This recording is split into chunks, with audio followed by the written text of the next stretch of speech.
coming on the call. I know this is really an important time, I think, for curling. Curling's growing.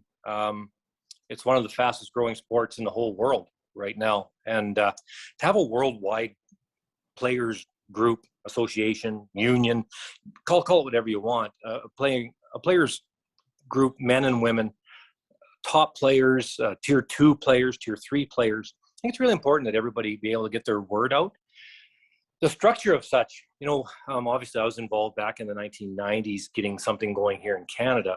There just wasn't the infrastructure at the time to do anything worldwide, but there's certainly, I think there is now, and that's having some sort of be it 7, 9, 11 person panel worldwide, men and women, and then offshoots from that to individual regions, countries. That's up to you guys to set up. You guys are the players now, and to set it up that way, because I don't think that the world group necessarily would be involved with decisions of, I don't know, how you set up the trials in the US, dealing with the Scotties and the Brier in Canada. That's not something that the world group needs to deal with, but the Canadian offshoot would, and it wouldn't hurt to have the world group be able to offer assistance with their thoughts when it comes to this. So I think it's really important that this player union worldwide happens with the growth of the sport being so large. I don't want to talk for very long, but ended up working with World Curling Television during the bubble event in Calgary and found out some numbers, which is really interesting. The reach, the worldwide reach for the WCTV was actually 598 million people in 2019. Obviously, 2020 was nothing with COVID, but 2019, so you're almost at 600 million. When you look at all the sports around the world that even have a chance of reaching that type of viewership, and it's in its infancy. So we can see 1 billion people viewing curling in the future. You've got F1, I think, is a possibility. Tennis, golf, soccer, football, whatever you want to call it. Basketball, and that's 5. And I think curling, and I believe that's your 6 sports in the world that can reach 1 billion viewers. I don't know if there are any others. Table tennis could be close. But that's kind of an only Asian popular sport, not so much Europe, Canada, US. So anyway, that's what I really wanted to say to the group, that how important this is that the players have a seat at all the various tables around the world. When we have a sport that is certainly in the top 10, but even I kind of think in the top 6 of all the sports in the world as far as a potential viewing audience. And I just want to make sure everybody realizes the position we're in. It's really a strong position, but we really need the players to be together far more than what we are today, organized so that something as simple as I was just talking to Kirk Myers actually a couple of minutes ago, and scheduling is so difficult for teams around the world, and trying to figure out, well, I'd love to go to Europe or love to go to Asia, but it'd sure be nice to go for 2 or 3 events. But the problem is the events are kind of haphazard as far as location. So you fly to Asia, fly back to the US, fly to Canada, then to Europe. Well, it'd be nice to have events in groups. And that's just would be part of the union obligations, is to figure out scheduling with the various governing bodies. So I just wanted to put that forward to everybody, and appreciate everybody coming on the call. And of course, I won't be involved in any of this. I'm not a player anymore. It's up to you guys. But all the years I did play, I certainly see the need to have this now with our sport growing like it is, and with curling.com going worldwide with streaming. Boy, oh boy, the numbers could get awfully large. Yeah, wonderful. Thank you so much, Kevin. I mean, the reality is you've been working in this direction for, most of your career, you were working in this direction. And now with the technology that we have to be able to connect teams, even like this on this call, having 20 teams here, being able to talk through these sort of things as a group, that's something quite new that we can bring to the table. Correct, Kevin? Well, it is, and easily done. And to have some sort of could be on curling.com, it doesn't matter where. I think there needs to be some sort of a private membership area where players can come on and voice their concerns in a private forum, and then will be responded to by the world group, by that world panel of 7 or 9 or 11, whatever you guys decide. And therefore, everybody's voices are heard, clearly heard. And it can be private so that you're not scared to bring up a point that might you feel that it might be a little bit silly or something. And of course, it never is, but people think that sometimes. And I think that's really important as well, so that there's open communication from the panel to the offshoots to the individual players. And, and in that way, people are elected. They're not brought in by the various governing bodies. These are actually elected people from the curlers who represent the curlers, men and women. And if it's, I'd like to stress, if it's a 9-person board, say, panel, you've got 4 female, 4 male, and a president. And I think that's really, really important to get all sides of the game, making sure that there's mixed doubles representation along with women and men. Absolutely. I think one of the things, I was talking to Dave Murdoch, who sort of set up this call for everyone today. And the big thing that we're trying to solve here right now is having fair representation. We don't want this to be a Canada-only project, both with curling.com and with the Players Association.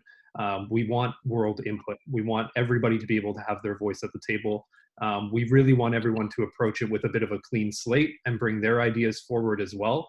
If you're a certain team or a certain member association anywhere in the world, you should be able to bring your opinion forward with the same sort of weight as anyone else on that association. And Pete is really going to speak to that in a minute and sort of how that's being designed so far.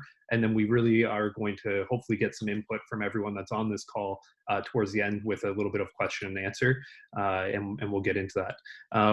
Everyone obviously knows who you are, Kevin. I don't think a lot of people on this call necessarily know who I am.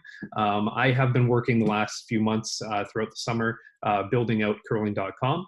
It is a new platform for registering for events. Our main focus being broadcasting tier 1 to tier 2 curling events, putting together sort of a full season's offering of the great curling that happens around the calendar year that right now isn't broadcast on major networks around the world. So I'm going to get into a little bit of a presentation here in the next couple of minutes, just explaining curling.com, and then Pete's going to pick it back up with the Players Association shortly after that. Hey, Rylan, I think that is important to let everybody know that I'm actually not involved with curling.com. Yes. Other than just trying to help, but I'm not involved. It's mostly reason for me is being involved with the Grand Slam group, of course, with Sportsnet, and then also with Inside Curling with Warren Hansen, and being more of an informational side of the sport.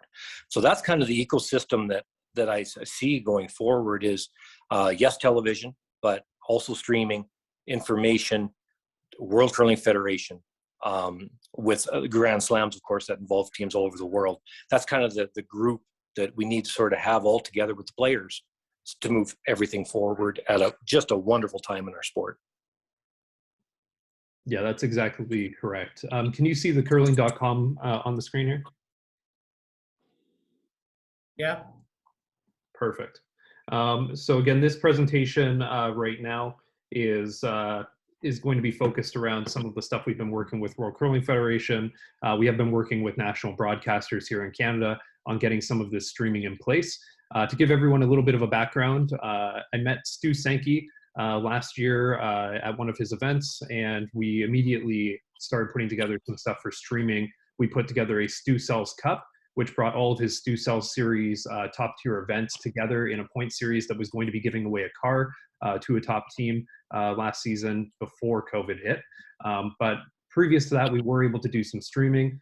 He purchased a bunch of equipment for the streaming, which was wonderful. And we've kind of picked up this summer where we left off last year with that planning. So where is this tour that you speak of? Right now, TSN, Sportsnet, NBC, they broadcast a lot of what would be known as arena curling, which a lot of the teams on this call do play. But there is, like I mentioned, that entire season of curling that happens in between those events that is not currently broadcast. There's some amazing shots, amazing teams, developing teams, future stars that are on those sheets playing that don't get the exposure they need to necessarily fund a whole season, to bring the sponsors, and position themselves well to become competitive athletes in the next top tier. There's a long way to go to legitimizing that entire tour. And we think one of the first things that we can do and put in place is a streaming solution to get some of that exposure out for teams. As I mentioned, last year we piloted the Stu Sells Cup. which was very exciting. We had 3 events before everything shut down. One of those events was picked up by CBC, our national public broadcaster here in Canada. The first 2 events were privately funded by Stu and the crew that we put together. And by the end of that, those first 2 events, we were able to stream 24 live games featuring pro and developing teams.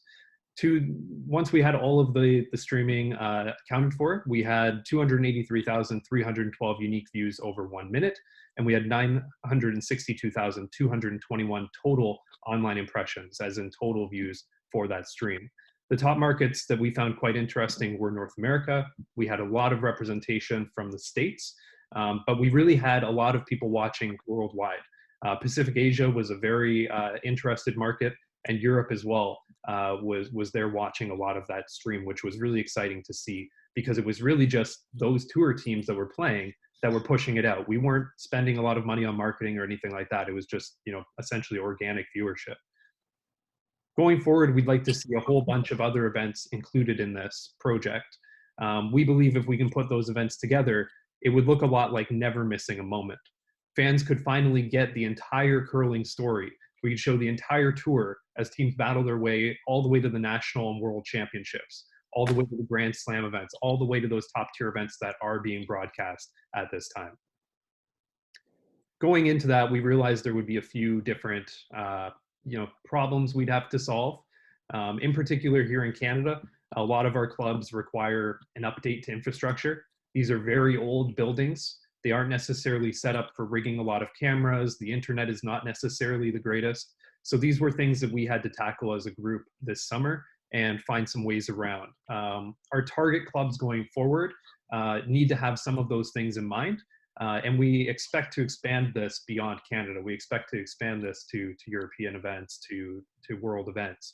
And those key clubs that we would be hosting those events and broadcasts at will need to have those things in mind. Another thing that we really wanted to do for the sport was increase fan engagement. Right now, I mean, there's Curling Zone, there's a couple of other places that you can go to get statistics and information, but it all kind of appears and looks a little bit on the, Mickey Mouse sort of side of things, not for lack of effort. I think there's a long way to go to presenting the sport in a professional manner. We want the sport to be presented in every single thing that we do with curling.com as if it's the PGA, as if it's another professional sporting association. Kevin mentioned F1, things like that. We want to make sure that when a fan, a team, a sponsor goes onto the site, that they feel like this is a professional league, a professional association. And that's very, very important to us with how we present this. What this also opens up once we get into the streaming portion is it provides a whole slew of new ways to represent sponsors. So right now in our first broadcast, that will be happening in about 2.5 weeks at the Stu Sells Oakville. We will be putting team sponsors directly onto screen. We will have multiple sheets broadcasting simultaneously. It'll only be 2 sheets. We're not trying to do every sheet. We're completely focused on quality and making sure that we can get those ads in place for teams, in place for sponsors, and again, just add a little bit more exposure for developing teams. We're really looking to collaborate and elevate. This is going to say some stuff about World Curling Federation because this is what this presentation was originally designed for. But really, we mean this with teams. We mean this with sponsors, anybody who comes on board with our platform. We're really looking to work together as a unit. If there's a team that feels like something can be better with the platform, let us know and we can try to fix that or make it better. The amazing thing that we have right now is we have kind of a clean slate with this platform. We're starting right now with the live streams and the online platform, and this is the best time for us right now to be making changes and be able to get the input from teams and players and hopefully build something that's going to work for many years for everyone here. We believe that by doing this, we can bridge the gap between tier 1 and tier 2. We think that right now there's a big need for the sport right now to provide some options for exposure and development for teams. We do see this product fitting in nicely to help some of those developing teams that are trying to get to the slams. And like I said, the main thing here is the standard needs to be quality. This means the teams need to take on responsibility with making sure their crested uniforms that they're wearing. Everything looks professional. Language needs to be kept in mind if you're one of the teams that has a mic pack on you. Event size needs to be considered. Rules and regulations need to be to World Curling Federation standards at all the events that we're putting on. And like I mentioned before, the camera and facility requirements need to be at a high level in order to make sure that everything is a professional broadcast. We need this to look as similarly to a Sportsnet or other broadcasts as possible if we're going to present this to sponsors in the way that we need to grow things. So we think we're in a pretty unique situation this year. COVID really accelerated a lot of the live streaming initiative. You see a lot of teams now streaming their games even at the start of this season. You definitely see last year a couple of different companies popping up trying to create some live streams for the sport, which is wonderful exposure for the game. We also have the Olympic Games coming up next winter, which I think is a very interesting time for curling fans. You get a lot of people who just find out about curling around the Olympic Games. And we're hoping to make sure that as those people jump onto the bandwagon watching curling, getting excited about it, that there's a home for them to go to with curling.com, that we might be able to capture some of the interest of those viewers for a prolonged period of time into the next quadrennial. Right now, there are 60 plus curling member associations. I believe the running count right now is 67. Graham Prowse was on the call with us before. He'd be able to answer that, but it's growing quickly. It's growing in areas of the world that don't even necessarily have ice. There's a couple of places in Africa, South America that are now establishing associations. As Kevin alluded to, it really is growing globally, and that opens up the door to a whole new audience through streaming and other initiatives. So these are some of our current tour events that we have contracted. So essentially what you see on the left are essentially events that have agreed to be a part of the curling.com initiative. There are a few other things. I mean, the Shorty Jenkins obviously was canceled this year. There are a couple of events that we're going to find out probably won't be able to run this year. But what's nice is everyone has been quite open about working with this project going forward. Some of the key events of interest beyond the Canadian events that we've started with, because this is where we're from, are listed on the right. I think there's a wealth of great events worldwide that would be wonderful to include, all the way up to the World Curling Championships. I think there's additional sheets at some of these larger events that could potentially end up finding a home on curling.com, and we're excited to sort of see where that all goes for everyone. Where we're starting though, our existing partners do run some of the world's most respected tour events. A couple of the teams probably on this call will be playing in some of the Stu Sells events. Curling Alberta, we will be broadcasting their provincial championship. So it's a good start for this year to get viewership and get people excited about the sport. Our goal when we started this at the beginning of the season, with all the events that you saw up there listed on the left, was to provide essentially 54 full days of new coverage to the sport.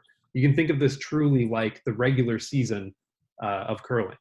So instead of just having your slam dates, which you might see here on screen, you would have all of these other broadcasting events that can lead into those events, help promote those events, help promote those teams, and build a full broadcast schedule for a whole season for fans. So essentially, our initiative believes that the future is streamed. I don't think streaming is going anywhere at this point. But it opens up a whole lot of opportunity for this sport. It opens up ideas that we've had with sports betting, having betting directly beside stream games, different ways to engage fans through chat, the ability to stream not just one sheet, but multiple sheets. There's a whole lot of stuff that can happen and be innovated in this space that I think can benefit the sport. And we're excited to be kind of on the forefront of that right now. And very curious to get more of these, the teams that are on the call, get your input, get your questions, feedback, so we can continue to build it in a really positive way for everyone. So that kind of ends my quick presentation here. I'm going to hand it over to Pete, but we do believe that having a new home for curling, with streaming being the focus, and teams being able to brand and upload their sponsors, just kind of creating a new network for teams to enjoy some of these benefits is a great thing to be doing for the sport, and we're excited to be a part of it.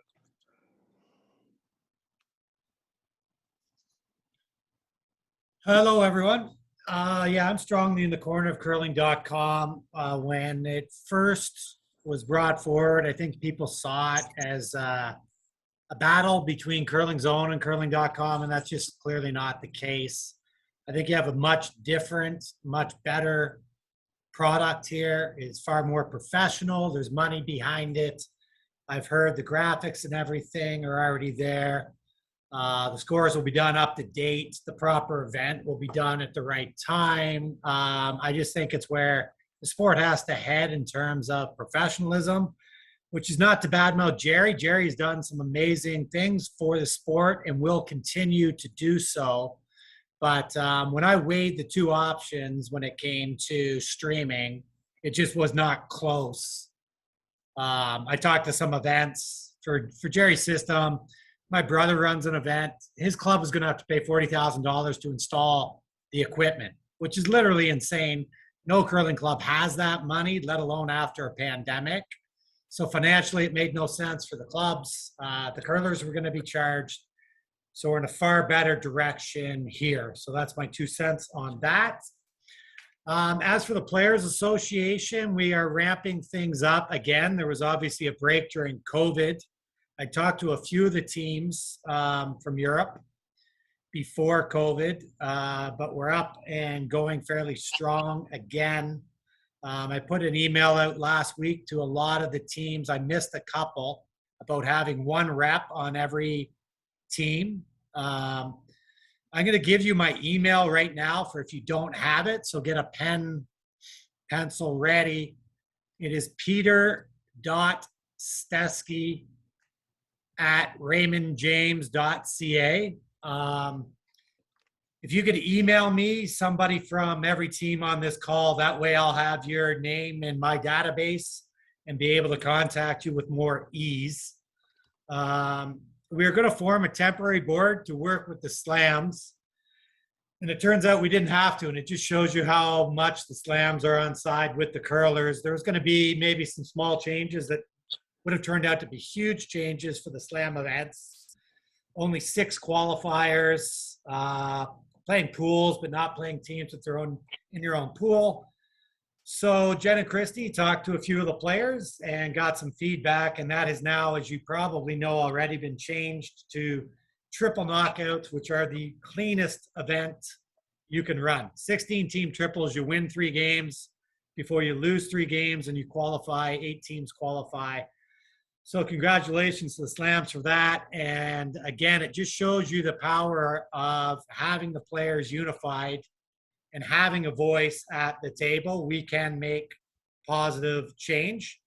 So I'm going to be looking for volunteers to fill certain roles. You know, a clear example would be an ice committee at the slams. That way, every time you lose a game, you don't run into the curling office and tell them how shitty the ice is or how bad the rocks are. There'll be a proper channel. There'll be male, female on that committee. You go to them, you express your concerns. They can then meet with the ice maker, meet with the slam people, and it's just a proper, far more professional channel. So we're looking to do that. We're going to have a slam board. Jen and Christy are hoping we would have 1 representative, male and female, from Canada and 1 internationally, because that's the most they really want to deal with, and it makes sense, right? Because they're very busy, and this is their busiest time coming up. But that way they can get the message out to those 4 people. Those 4 people then can contact the people within their region. And it just makes sure that the message is passed on in a timely manner and it's accurate. And then any questions that come back, feedback up the channel, it will just be a much better process. So we'll probably have temporary boards in place for the slams, for the WCF, Curling Canada, and then for the tour. And then as we move forward into the new year, planning for the new cycle, we'll be launching the new curling tour in addition to having elections to actually officially elect all of the board positions. And that will be done obviously with player input, player participation, and a proper vote. So that's about, and scheduling, what Kevin talked about, I think is huge. So back many moons ago when I played, we played in Bern, and back then Bern and Basel ran back to back. So for one flight, we could play two Bonspiels. And it was a great, way more affordable way to do things. I think we have to get back to that type of scheduling, both in Canada and abroad. And I could see having a Swiss tour, a Scottish tour, a US tour, and then an Asian tour. Canada, there's enough events that there'll probably be events running the whole time in Canada. But if we could target these other areas and then in between events, because now mixed doubles is such a huge part. You get an Olympic medal to win it. More and more countries are playing it. Scotland's going to have a legit team this year. Sweden's going to have a legit team. You could run mixed doubles events in those locales in between the two main, quote unquote, real curling events. And I think it's a great way to build up the mixed doubles game, get some points for mixed doubles, maybe get some sponsorship flowing that way. And then for the actual events, if we can schedule them in groups, it's easier for you to plan your season, it's cheaper, and it will improve the points for everyone because teams will be able to target where they're going. And I just think it's going to be a far better system if we can manage that, again, all over the world, not just Europe, not just Asia, Canada as well. So I look forward to working with curling.com and doing that and working with the players, having their input. You could use your weight with local events, maybe so we can help tweak the schedule. And again, I think we've got to get started on that pretty soon to have it in place for next September August, when the new season will start. So that's all I have. That's exactly right, Pete. I'm just going to add on to that. The next quadrennial is a huge opportunity. I think it's very important that a players union begins to form now. It takes a lot of time to move this stuff through World Curling Federation. We've had a lot of calls already with Colin at World Curling Federation as well as Graham Prowse, just talking about what this process might look like for teams. It's absolutely right what Pete just said. We have a lot of events on board right now with our platform, and we plan on using that in conjunction with the teams' voices as well from around the whole world to be able to create a new sort of schedule that enables things like European teams coming to Canada at the same time and not having to worry about flying back for another event and spending more money. Making sure that there's essentially legs in different areas of the world. So if Canadian teams are going to Europe or vice versa, that those teams can be organized, can get over there, play multiple events, and then come back home. We also think that this might alleviate some of the issues with the existing point system and the point structure, and it may be a little bit easier to solve some of those problems if we, enable teams to travel a little more freely and with a little bit less expense. So that is the hope there. But that's where we need all of these teams' voices at the table. So we can bring that to World Curling Federation. We can bring that to events and make sure these events still know that they're going to fill. When I talk to event owners, their main concern with the new schedule is, I've always had this weekend. This is my event weekend. And if I don't have that weekend, am I going to get the teams? And if we could tell them as a group at the start of the season in one big call, that we have certain teams already on board, that would go a long way to adjusting that schedule so it's a little more friendly for all of these teams. Do you think is that sort of where you're going with that, Pete? Yeah. And then the other thing I want to say for the Players Association is pre-pandemic, to get things launched, I hit up a lot of the Canadian teams for money to help launch everything. There was website, there was creative, there was accounting, there was legal. We've registered a not-for-profit corporation. So most of the slam teams, and then the only female team that has kicked in so far is Jennifer Jones. But I'm going to be reaching out to the teams, and it's a tiered structure. So, Gushu, Kui, other big slam teams, Hasselborg, Tiranzoni, etc., are a top tier. And then if you're one of the teams that doesn't play in as many events, then obviously your financial commitment would be less. But it is very important that everyone get on board and show that type of commitment. And then in the future, and I'll talk to every team individually when I approach them, but hopefully you'll be able to get that money back in your pocket at some point in time. But for now, we need it in order to get things going. So I'll be reaching out to you for that. I didn't want to do it during the pandemic when you weren't playing because obviously sponsorship could be hit. You weren't winning prize money. So I left that alone. But now that the season's up and going again, it seems like the right time to approach everyone. Yeah, and we had this question a little bit in the previous call that we had with some Canadian teams as well. Curling.com is a separate entity. We do not receive any of the funding from the Players Association. It does not go to Curling.com. That is separately funded and should be noted. Yeah, I think Brendan is on the call right now. I don't know, Brendan, do you want to maybe say anything from the player side of things, if your internet is okay right now? Hey, Rylan, can you hear me? Yep. Awesome. It took me a while to get this working. So I would definitely agree at the front end with everything that Kevin said. I think the way we move our sport forward is together. There's obviously, all of us coming from different regions, we all have different priorities. If we were to form a players association, I think we all have different number one things we'd like to work on. But I do think there's some really good common areas where we can work together off the hop and really advance some things. I think this year is really good timing for us, to get curling.com up and running so we can realize some of the benefits of all the online views I'm hoping, all of our teams can get. And B, to start, the formalities of getting this Players Association up and running so that we can hit the ground running into the next quad and hopefully give all of us athletes a little bit more say at some of the tables. Because I think way too often right now, the decisions are made that we're not a part of. We're often not even informed of the decisions. And then we get to an event or we, hear it through Facebook like any other curling fan. Or, one of our relatives calls us and says, have you heard this changed or this is happening? And often that's the first time I've heard of it too. And that's wrong, I think, for a sport. And as Kevin said, I think we have quite an opportunity here to legitimize the sport with all the online views we can hopefully gain, and a little bit more structure just around that player governing body relationship, I think will help us all immensely.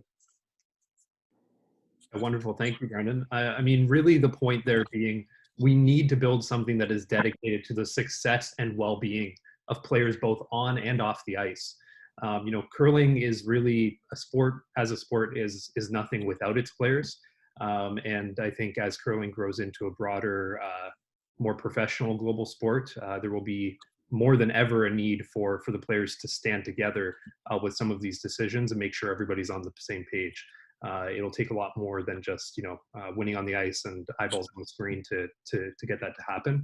And if everybody comes together as a group, and we really want to emphasize again that fair representation from all areas of the world, it's important to find the representatives from other areas of the world that want to get involved in this passionately, to sort of move it forward when we are having some of those discussions, whether that be with WCF or other governing bodies within the sport going forward. So yeah, thank you very much, Brendan. Cool. So I think that right now I'll open it up to some questions. If anyone wants to ask a question, they can type it in the chat, which is found just at the bottom of your screen. Or if you'd like, just basically put something there and I can unmute you and you guys can speak to the whole group here.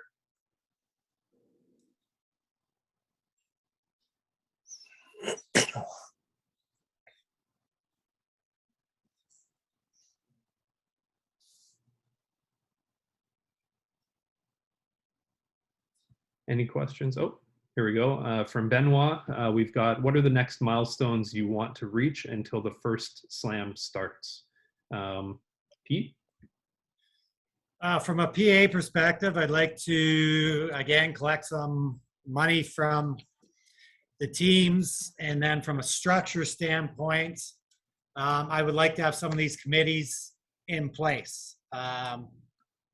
So we'll have volunteers. There'll be, once the volunteers are in place, if there's more people available than what we need, we'll have, it will be an election where the teams that warrant will get to vote for their peers, for who they want to represent them. Like I said, I want to have a male, a female from Canada and internationally to be able to communicate with the slams, and the same thing probably with the WCF, and it would be separate.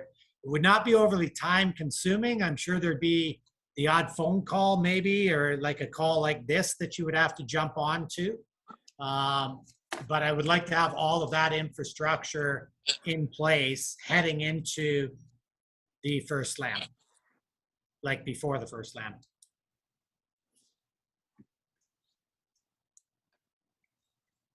Hopefully that answers your question there, Benoit. For us at curling.com, we're definitely focused right now on getting teams into the platform. We do have a little over 80 teams on the platform right now, but anyone on this call that would like to go and register, it's free to do so.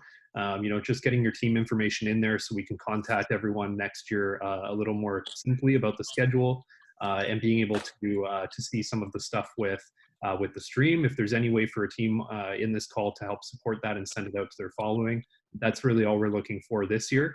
And I think next year, as the Players Union hopefully gets started, hopefully we can use the curling.com platform to help move some of those initiatives, especially with how the teams communicate, a little bit more quickly forward. We have another question here saying, it seems like curling.com is a startup with a lot of investment in the background that will obviously want to get a return on their money. How is this business going to make money in the future? So our business right now already does make a good amount of money, and that money all comes from our own sponsorships. I think there's a whole slew of different things that we've thought about as far as business strategies going forward. But right now, all of our revenue, like every single penny of the revenue right now, is from our own sponsorship, between Stu and myself going out and actually selling those sponsorships for the live stream. So that's commercial time, that's things like that. And then in return, we also give free commercials, free spots to teams to put their brand on screen as well at each of these events. Our main goal when we started this year was to break even. We will do a little bit better than that this year, which is great. And I think once we get the national broadcasting deals in place as they're planned for this season, I think that there will be, hopefully in the future, some options for us to also give back to some teams in unique ways. So that, hopefully that answers your question there, Claudius. I just have a note here from Pete. Voting with teams. Benoit was asking who gets voting rights to elect the members. Mm-hmm. So if it's for the slams or something that's going to affect WCF, it would be the top 15 to 20 teams, men's and ladies, in the rankings, because those are the teams that are going to be affected. So you want people to represent you within that area. But what we've also started, Matt Dunstone has volunteered. He's heading up a next gen board in Canada. So that will be for younger curlers, not, straight out of juniors, and some that have a few years experience. Matt's going to head up that board because their voice needs to be heard as well, because they will have new ideas. They'll have different ideas than, say, someone like Brent Lang, who's closer to the end of his career than he is to the start. I'm going to ask that we get that going internationally as well, because you do need to hear the voice of the next generation. And the other thing we're going to have, and I'd like to talk to some of the European teams to see what their thoughts on this. In Canada, we'll have more like a tier 2 type situation for teams that are good at, say, a provincial level, but they're never going to threaten to be in the top 15 in the world.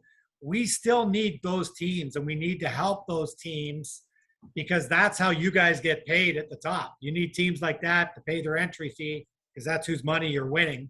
And that's how we grow out the sport, by looking not only after the top 15 to 20, but we need to look after the next 30 as well. And that's where I really think a new tour with a new structured format, better scheduling, will help that next level of teams. And we're going to have a committee for them so they have their voice as well. Ultimately, the main voice will obviously always be the top players, because you are the ones that drive the sport. But we do need to be open and have communication with everyone that is an active participant on the tour and in the playdowns. Yeah, it's absolutely right. I mean, we have 1.5 million active curlers that are just recreational athletes beyond the top players. I mean, I think that You know, curling.com, I mean, you can go and literally register any team. You don't have to be a tour team and be playing to register your team. I think the same goes for the Players Association. We need to see some equal representation from other areas of the sport. Event organizers, ice makers, there's going to have to be some voices at the table in some kind of way. But I think the really great thing as a group here is that we're still creating this. You know, Pete right now is mentioning some temporary sort of interim stuff with the slams where, you know, that's where Pete's saying having, you know, one representative from Canada, men's, women's, one representative from the world, men's, women's, to sort of do some of that for the slams this year. But we think going forward that there can be a much more diplomatic system with everyone sort of, you know, as just a large democracy here, being able to put some ideas forward. And we're really hoping, again, that this call at least gets the wheels turning about how that system can function. Again, nothing is set in stone here. So if someone on the call has a really great idea, or a team or an organization wants to bring that to the Players Union, or has an idea of how that should be run, now is the time to be voicing that stuff, and then hopefully we can include that with the plan going forward. We don't want this to be just Canadian input. We want this to be every single team that's on this call having a share in building some of these ideas and putting this together. It's the only way that it succeeds. And a lot of the talent in the game is no longer from Canada.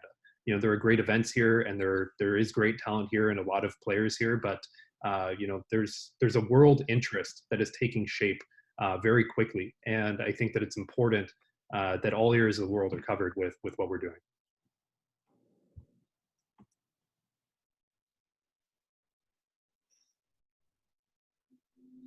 Any other questions from anyone that's on the call right now? I did put Pete's email in the chat as well. If anybody wants to follow up with him, I will also include our info@curling.live. There's always someone there to answer any questions about our platform or the Players Association, or any question that you have about curling. And happy to answer any of those questions. We'll give it another couple minutes here. If anyone else has any other input or questions, concerns, good or bad, feel free to put them in the chat. We'll try our best here.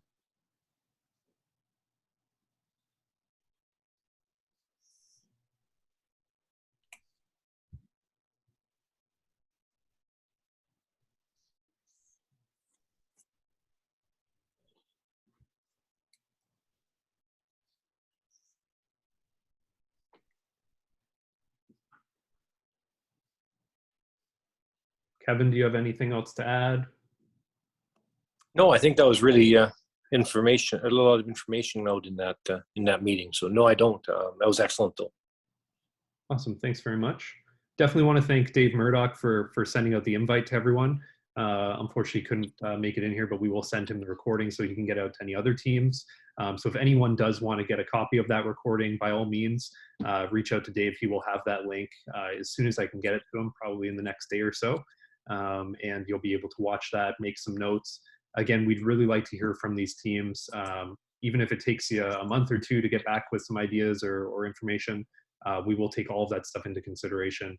The sooner we can have some people from the world side of things involved with some of these discussions in a more intimate way, I think is a very good thing for what we're building here. And yeah, we'd welcome any feedback with the platform. Anything both good or bad that you want to put forward to us, we will take it to heart and try to make it as good as we can for everyone. Awesome. With that, I don't see any other questions, so I think that'll wrap up for today. Again, if anybody needs to contact us, the emails are in the chat. But thanks everyone so much for joining us, and hope to hear from all of you soon, and good curling this season. Thanks, Ron. Ron. No problem.